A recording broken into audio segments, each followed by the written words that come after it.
如果您现在正饱受膝盖疼痛之苦，却打算跳过这段影片，那么我很遗憾地告诉您，很可能在未来的5年内，您连爬上家门口的楼梯都会变得很吃力。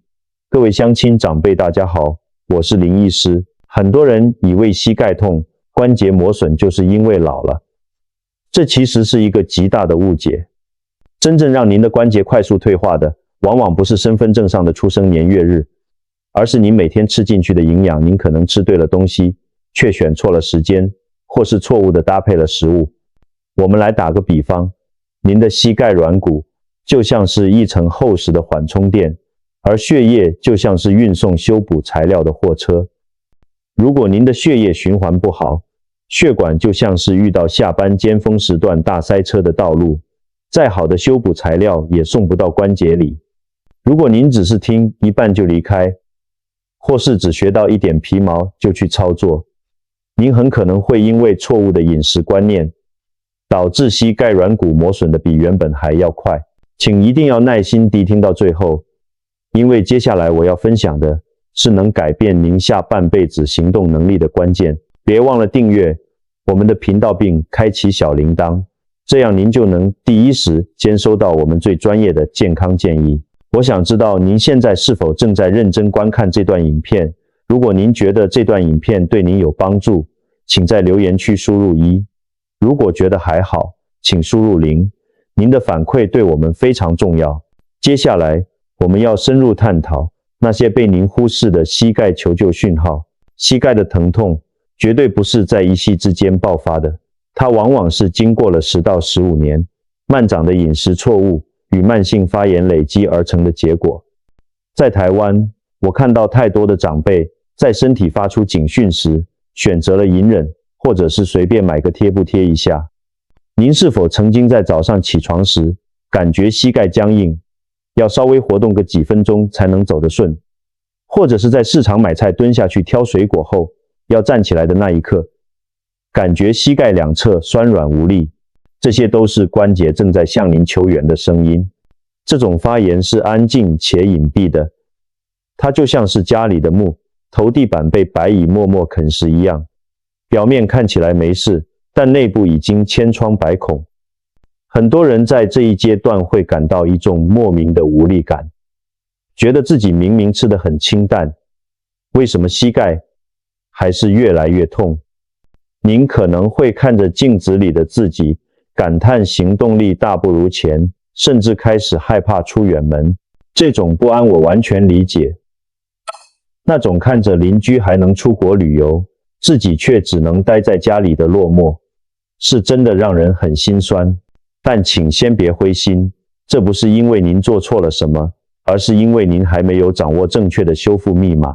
只要您还能感觉到痛，就代表神经还在运作，我们就有机会。我要告诉各位一个振奋人心的科学事实，您的膝盖关节并不是死的。虽然医学上常说软骨磨损不可逆，但现代营养学告诉我们，只要提供正确的环境，软骨的磨损速度是可以被大幅减缓的，甚至有一部分的组织功能是可以透过细胞修复来获得改善的。想要修复关节，必须满足3个关键条件：第一，消除体内的慢性发炎环境；第二，提供充足的软骨基质营养；第三，确保干净且流动顺畅的血液。这就像是我们要修理一间漏水的旧房子，您不能只拿油漆粉刷墙面，您必须先清掉发霉的根源，换掉生锈的管线，最后再补上坚固的水泥。当我们把体内的发炎因子降下来，血液中的氧气和养分就能顺利到达关节空隙。这时候，原本前枯瘪缩的软骨组织就有机会像海绵吸水一样，重新获得一点弹性。我知道您现在心里一定在想，医师，我平常鸡汤也喝了，钙片也吞了，营养绝对够啊，为什么还是没效？这就是我们接下来要揭开的关键点。您可能一直躲在错误的饮食陷阱里而不自知。在台湾，我们有非常丰富的饮食文化，但也藏着许多伤关节的陷阱。我归纳出5个最常见的错误，请大家对号入座，看看自己中了几个。第一，疯狂补钙却忽略了维生素 D 和 K。很多人骨质疏松就只知道吃钙片，但如果没有 D3 把钙带进血液，没有 K2 把钙引导进骨头，这些钙只会留在血管里造成钙化，甚至沉淀在关节处让发炎更严重。第二，喜欢吃鱼，但却喜欢用油炸或红烧的方式。高温油炸会破坏鱼类中最珍贵的 Omega-3 脂肪酸，反而产生大量促炎因子，这对关节来说简直是雪上加霜。第三，用手摇饮或含糖茶饮代替白开水。台湾大街小巷都是饮料店，但过多的精制糖会导致蛋白质糖化，让您的关节软骨变得像饼钱一样酥脆易碎。第四，迷信昂贵的保健食品，却不认真吃正餐。有些人每天吞10几颗胶囊，但午餐却只吃一碗阳春面或一块面包，缺乏蛋白质作为结构基础，吃再多保健品也是浪费。第五，晚餐吃得太晚且太丰盛。太晚进食会让身体在夜间无法进行有效的自我修复，反而让发炎反应在半夜加剧。这些错误的累积，正是让您膝盖持续隐隐作痛的真凶。让我跟大家分享一个真实的故事。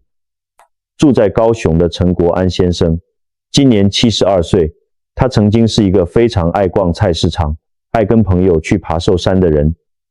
但8年前开始，他的左膝盖开始隐隐作痛，后来严重到连从家里的沙发站起来都要扶着桌子喘气好半天。他看过无数医生，也打过玻尿酸，最后甚至有位医师告诉他，陈先生，你这没办法了，只能排队换人工关节了。国安伯当时非常沮丧，他觉得换了膝盖，自己就变成废人了。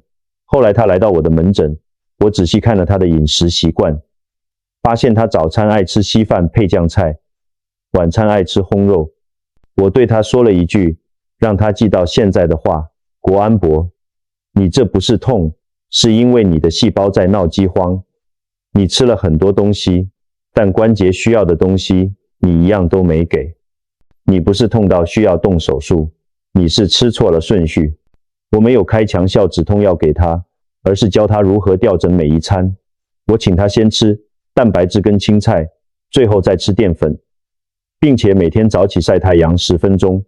国安伯起初半信半疑，但他为了不开刀，决定拼一次。3个月后，他回来复诊，虽然走路还是有点慢，但脸上的愁容不见了。6个月后，他竟然提着2袋新鲜的荔枝走进诊间，笑着对我说，林医师，我今天从市场走过来，不用休息了，连我孙子都惊讶。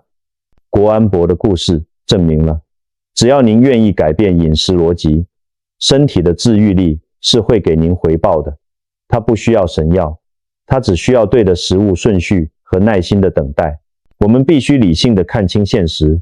如果您现在听完了国安伯的故事，却觉得那只是个案，而继续维持现有的生活习惯，那么5年的时间其实过得很快。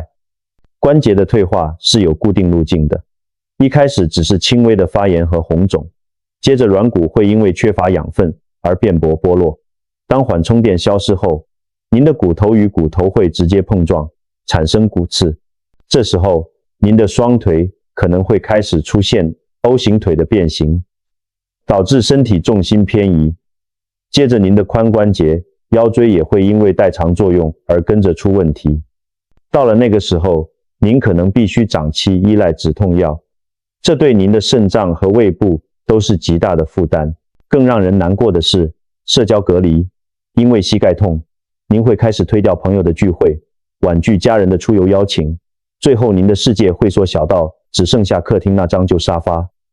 这不是我在吓唬您，这是我在门诊看过太多令人心碎的案例。这种孤独感和身体的病痛交织在一起，会让人意志消沉。但我今天站在这里，就是为了不让这样的事情发生在您身上。我们还有时间，只要您从今天，从下一餐开始做起。现在，林医师要教大家最重要的核心内容。想要拯救膝盖，您必须摄取这9大营养素，我们将它们分为3个作战小组。第一组是消炎先锋队，包含了 Omega-3 脂肪酸、植物多酚以及维生素 D。 Omega-3 就像是体内的天然灭火器，最好的来源是我们台湾市场随处可买的蒸鱼、秋刀鱼。植物多酚则可以从绿茶或深色蔬菜中获得，而维生素 D 则是免疫系统的指挥官，每天晒10分钟太阳比吃什么都管用。第二组是地基建设队，包含了钙质、维生素 K 和维生素 C。 钙质是骨骼的原料，我们可以多吃芥蓝菜或小鱼钱。维生素 K 是搬运工，负责把钙搬进骨头。深绿色叶菜类含量最高。维生素 C 则是胶原蛋白合成的催化剂，芭乐就是最棒的选择。没有这一组，您的关节结构就会像豆腐一样松软。第三组是软骨修复队，包含了葡萄糖胺、软骨素以及优质胶原蛋白，这些成分就像是关节的润滑油和修补膏。我不建议大家只靠补充品，其实熬煮得宜的黑木耳、秋葵这类带有粘液的食物，虽然不直接等于软骨，但它们含有的多糖体对关节环境非常有帮助。在台湾，我们可以这样吃：早餐吃水煮蛋，配1杯无糖豆浆；午餐来1份清蒸蒸鱼，配1大盘地瓜叶；下午茶如果嘴馋，就选1颗芭乐。这9大营养素并不需要昂贵的山珍海味，它们就藏在我们日常生活的传统市场里。重点在于多元化摄取，而不是单一补充。当您把这3组部队都备齐了，您的膝盖修复工程才能真正启动。知道该吃什么很重要，但如果吃法错了，那些昂贵的营养素只会变成昂贵的排泄物。这里有5个大家最容易犯的应用错误，一定要记下来。首先是时间不对，钙质最适合在睡前或随餐吃，但很多人却在空腹时配咖啡喝，这样吸收率会大打折扣。其次是搭配错误，钙跟铁不是合同时大量摄取，如果您吃牛肉面又配高钙片，身体会产生竞争作用，结果两者都吸收不好。第3个常见错误是缺乏油脂，像维生素 DK 都是脂溶性的，如果您为了减肥吃完全无油的烫青菜，这些护硒维生素根本无法被身体利用。第4是狼吞虎虎咽，蛋白质需要经过充分咀嚼和胃酸消化才能转化胃氨基酸来修补软骨，吃太快只会造成消化不良。最后也是最严重的，就是断断续续。很多人吃了2天鱼就问我，膝盖怎么还在痛？修复细胞需要至少90到120天的周期，这不是变魔术，这需要您的耐心。请记住，吃进去的品质固然重要，但如何吃和持续吃才是决定胜负的关键点。我们追求的是长期的稳定，而不是一时的快感。最后，林医师要送给大家一份7天关节修复启动计划，这不需要您大费周章，只需要一点小改变。第1天到第3天，我们先进行清肠消炎，每一餐都要有1大碗烫青菜，并滴上几滴橄榄油，减少所有的加工食品和含糖饮料。第4天到第5天，我们加入结构原料，每天摄取2个手掌大小的鱼类或鸡肉，确保优质蛋白质的供应。第6天到第7天，我们强化吸收环境，开始养成每天早上步行10分钟并晒太阳的习惯，启动体内的维生素 D 循环。这份计划的早餐建议是1颗茶叶蛋，1份不加酱的生菜沙拉或地瓜。午餐则是五谷饭半碗，1份深海鱼，2份深绿色蔬菜。晚餐则是清淡的蔬菜豆腐汤。这简单的7天能让您的身体感受到久违的轻盈感。各位乡亲长辈，身体是非常忠实的伙伴，您怎么对待它，它就怎么回报您。膝盖的健康决定了您晚年生活的尊严与自由，不要等到坐上轮椅才后悔，现在就开始改变。如果您觉得今天的内容对您或您的家人有帮助，请一定要将这段影片分享出去，特别是分享给那些您不希望看到他们未来必须坐轮椅的朋友。让我们一起守护健康，走得更远，活得更精彩。我是林医师，我们下段影片见。祝大家身体健康，膝盖有力。